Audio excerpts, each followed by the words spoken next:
Hello, welcome to the Courageous Self-Care podcast. I'm your host, Christina Marlette. On this show, we talk about self-care that helps you understand that prioritizing your own well-being is the furthest thing from selfish as possible. It is filling you up with ideas and practical action steps so that you can start to take care of yourself, not just of your body and your physical self, but also your inner well-being, the part of you that is hidden and mysterious and murky and unknown. And that's why I love to be a guide for you, because we just don't know what we don't know. And it can be so much easier when we reach out and connect with people who have already walked through the jungle and can be our guide. And I love to have other people join us who align with courageous self-care. And so today I have a guest with me all the way from England. I have Toni Mackenzie. Toni, welcome to the podcast. Thank you, Christina. It's great to be here. We're blending our beautiful accents today. Toni, tell us a little bit about what you love to do these days, who you are, what you love to do. Okay, I'm a mum of 2 adult children, so I've got a lot of time for myself these days, and it's all around. My passion is the power of the mind and having a positive mindset, creating happiness from within. That's kind of, I've got so many books. I don't read fiction anymore. I just love learning and adding to what I've learned over the years. And that's what makes me feel really, really happy. I love going out for walks. We've got some lovely country walks just near here, dining out with friends, and working with clients, helping people to make positive changes in their lives. It sounds like a rich and fulfilling life you're leading right now. Yeah. Beautiful. And you're right. Mindset is so important. It really is at the root of courageous self-care for sure, because what's going on upstairs affects every moment of your day. And when we realize that we get to choose what's happening up there, it is super empowering. Absolutely. Nobody ever taught me, or most of the people I know, I think anybody I know, that you can take control of your thoughts and you can change the way you feel by doing that.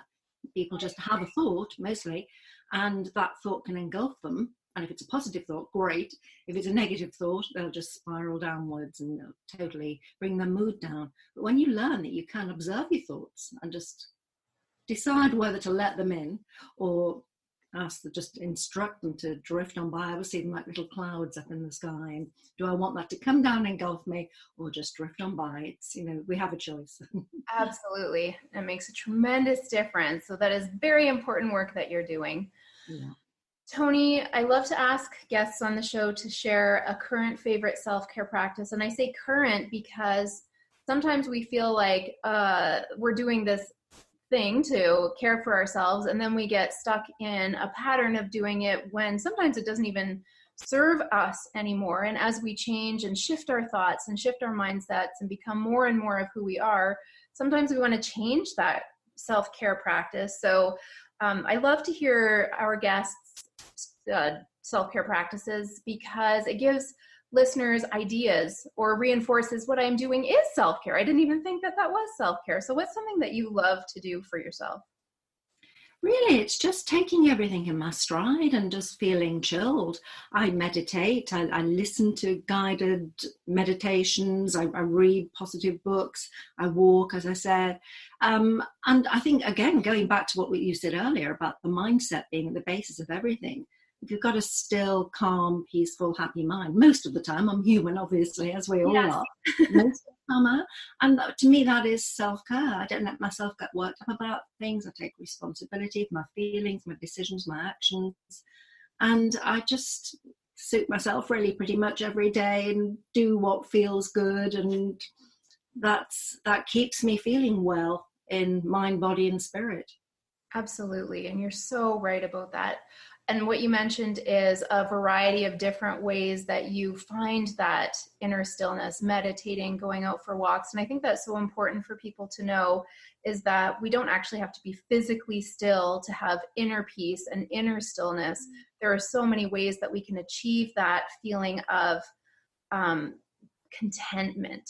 And what I noticed when I started working on my mindset and shifting a whole bunch of different practices in my life, I noticed that it's not that I want to feel happy and jubilant all the time. That would be not human. Like you said, we have to go through the ups and downs.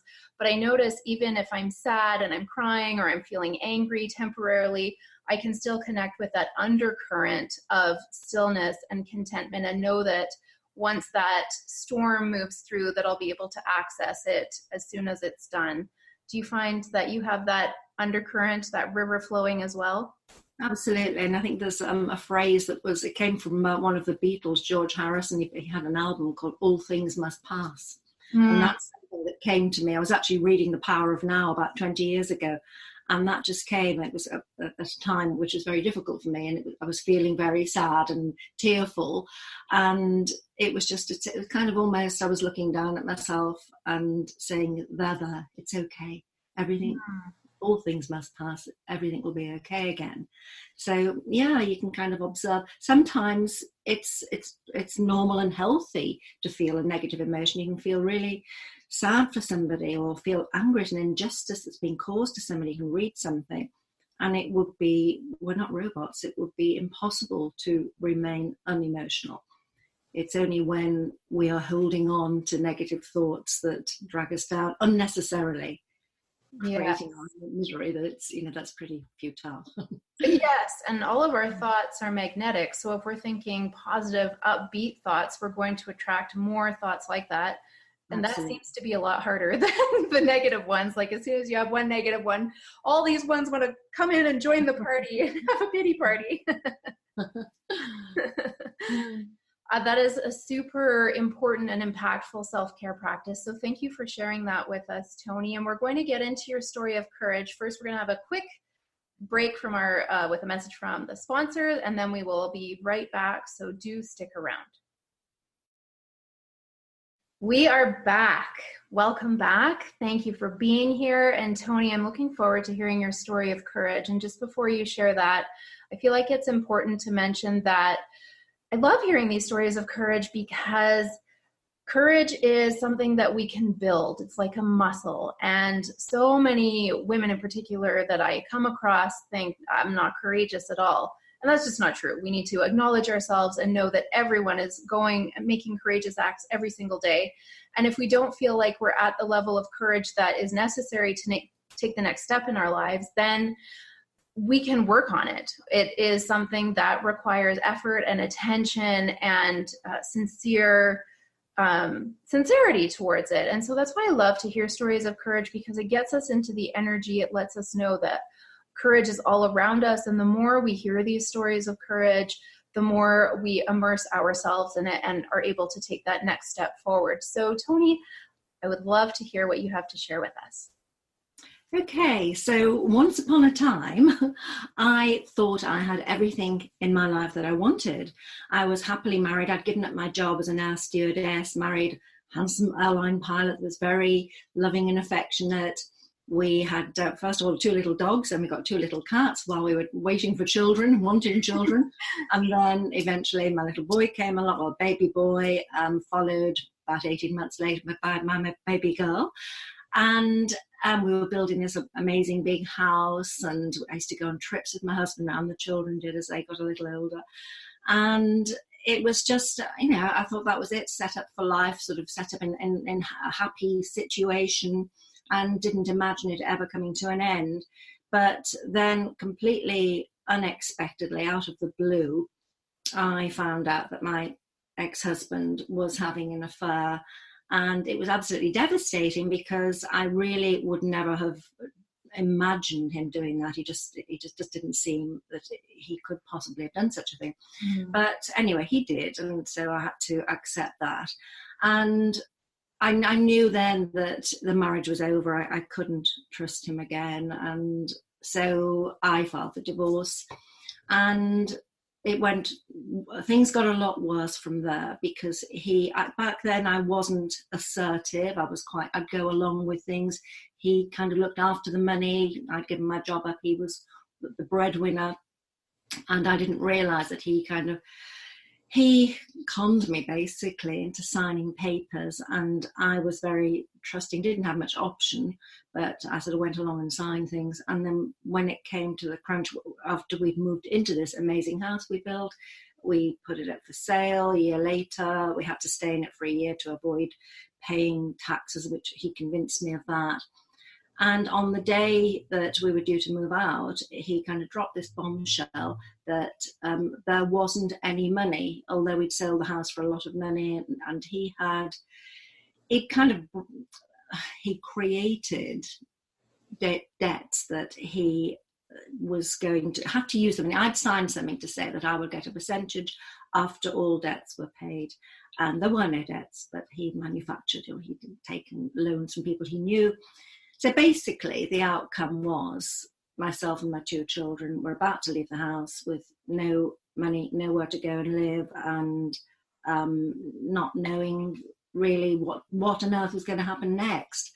And it was very, very scary. He eventually agreed to go and sign for a house to rent for 6 months. So we had somewhere to move into without going to all the little nitty-gritty details. But from that really low place when I felt so afraid and didn't know how I was going to cope, I found this inner strength and courage that I had no idea that I had. And in fact, if anybody had asked me, what would you do if this sort of situation happened? I would have completely believed that I wouldn't be able to cope. I would have said, I just wouldn't be able to cope. I don't know what I'd do.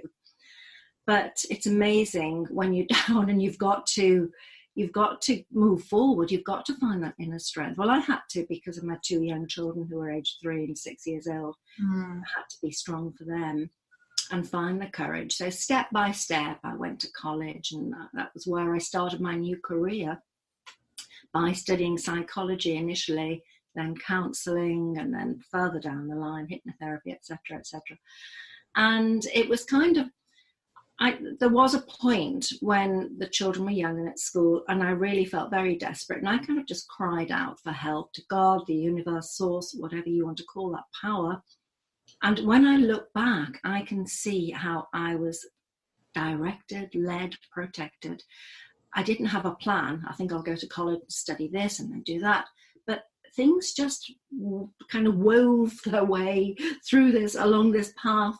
And everything's connected. And from that time, I've really felt that sense of not being alone and just feeling safe, feeling loved, feeling cared for by that power. And that's where my strengths come from, the strength and the courage. In fact, my daughter, on Mother's Day this year, she bought me this little tag here, and it says, she's had engraved on it strength on the front, because she can look back and see how strong I've actually been. Strong, courageous, very similar really. Yes. And with I love you on the other side. So that's just a new little gift that I'm wearing at the moment. So yeah, it was, I've kind of, obviously cut it short, and it's not the time or the place to go into it in great detail. But I was at a very low ebb and very afraid of how I was going to cope. But I got through it. And actually, one of the outcomes was that I wrote my Amazon bestseller book 3 years ago in May. And it started with my metaphorical plane crash. I was an air stewardess, he was a pilot, as I mentioned. And it just fitted so well, the theme, that I was flying along feeling everything was wonderful, and then suddenly took a nosedive, and there I was on the ground, not knowing what had hit me. But from that low point, I learned to, as I use the acronym in my book, learn to fly, FLY, first love yourself. Because I hadn't realised that I didn't love myself. I didn't know about the power of the mind. I didn't realise why I lacked confidence, why I didn't really have much self-belief. But through my studies and through reading all these wonderful books and doing my training, I suddenly realised, I came into this world with, as we all do, capable of achieving whatever we want to, but we get these messages that kind of knock us back, hold us down, tell us that we're not good enough in some way, and we compare ourselves to others.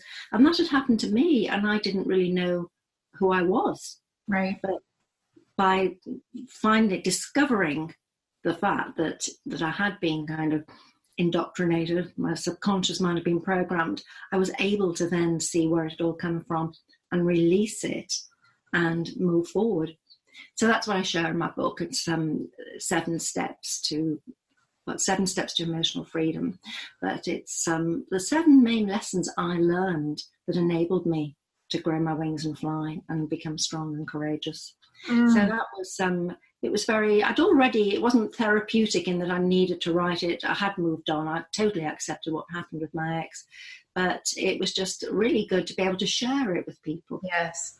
And it's all about happiness. It's your flight to happiness, because that's what we all want, basically, isn't it? Everybody wants to be happy. Yes. That means, and most people are looking outside of themselves.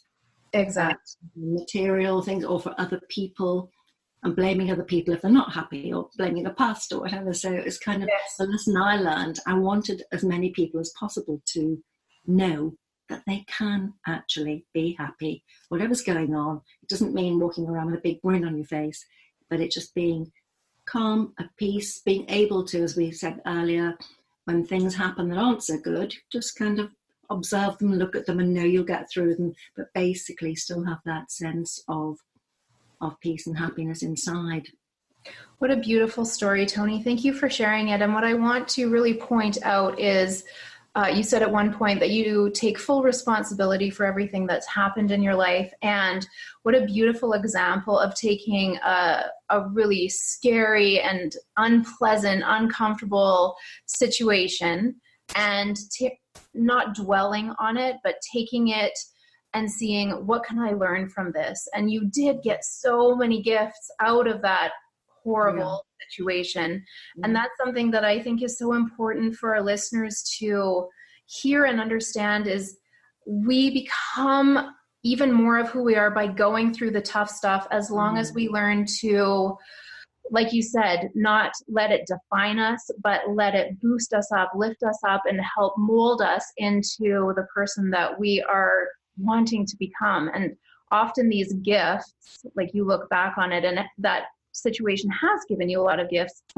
Often these gifts come in really ugly packaging, and it's not fun to unwrap the gifts. We have to really do some soul searching and go through the tough stuff.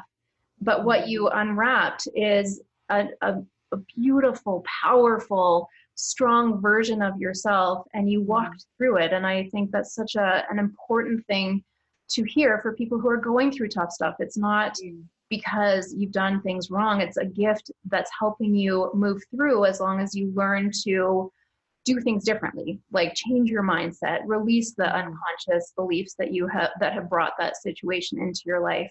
And I think you're a wonderful example of that. Thank you. And it is the things that we don't see as positive, the negative experiences we have, that make us grow stronger. Yeah. I think so many people can reach a low point in their life, whether it's their health or, like me, a relationship ending or anything at all that's kind of, a crash landing.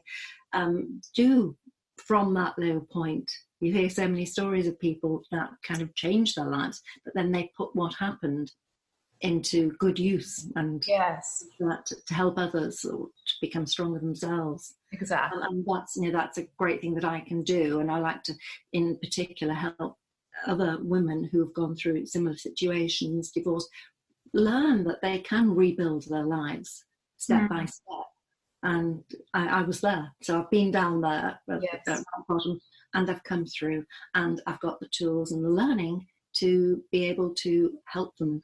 So that's kind of my gift, really, that's come from it. I think, been lots of gifts, as you said, but I think the gift that I can pass on is to share with other women that there is hope, and they can, and they have got that inner strength, and they just need to access it. Yes, perfect. And this is the ideal time to, I'm sure there are women out there who are listening saying, yes, this is what I'm going through. And I suggest that you courageously go beyond what feels comfortable and ask for help. And Toni, where can people connect with you so that they can learn more about your work?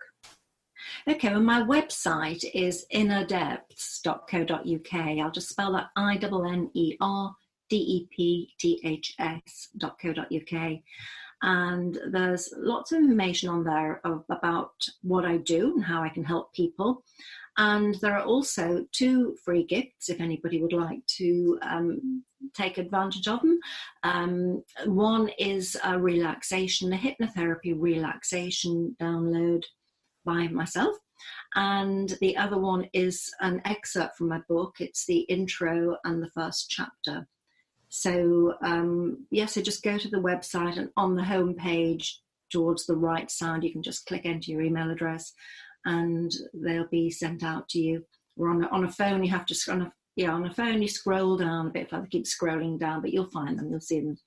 And if anybody would like to get in touch with me to ask any questions or, I don't know, share anything, find out more about what I do, then I'd be more than happy if anybody wants to email me or get in touch. I'm in the UK, so probably not a good idea to phone me if you're on the other side of the world. Yeah. Contact me in other ways, as we're doing now through Zoom, of course, as well as another option. Yes. Well, thank you for sharing those resources. I do encourage you listeners to access them. We could all use more relaxation, so that hypnotherapy one sounds fantastic. And then to get a little glimpse into the book and learn the overview of those 7 steps to becoming a happier version of yourself and learning to fly. That is so generous of you, Toni. So thank you for having those on your website. And the link is in the description of this podcast, so you can easily click on it there and be whisked away by the magic of technology to get those gifts and check out Toni's work. Toni, thank you so much for taking the time to share your story with us and your wisdom and your energy. It was a real pleasure to have you on the show. Thank you for having me. You're so welcome. And listeners from all over the world, it is so beautiful to connect with you in this way. This podcast airs a couple of times a week, so you are welcome, more than welcome, to come back and listen. I do a teaching episode on the skill sets of courageous self-care, and then the other episode each week is an interview. So please come back and listen again. If you enjoyed this episode, you could give it a like or a thumbs up. You could leave a comment, ask a question, share it with a friend, leave a review, all sorts of ways you can take action. And by doing that, you are helping the podcast grow, so we can get the message out to even more women around the world that first loving yourself is so important and crucial for a life filled with happiness and joy and contentment. Toni, thanks again for being here. Thank you, Christina. Bye. So welcome, and thank you for listening. I look forward to connecting with you again next time. Bye-bye for now.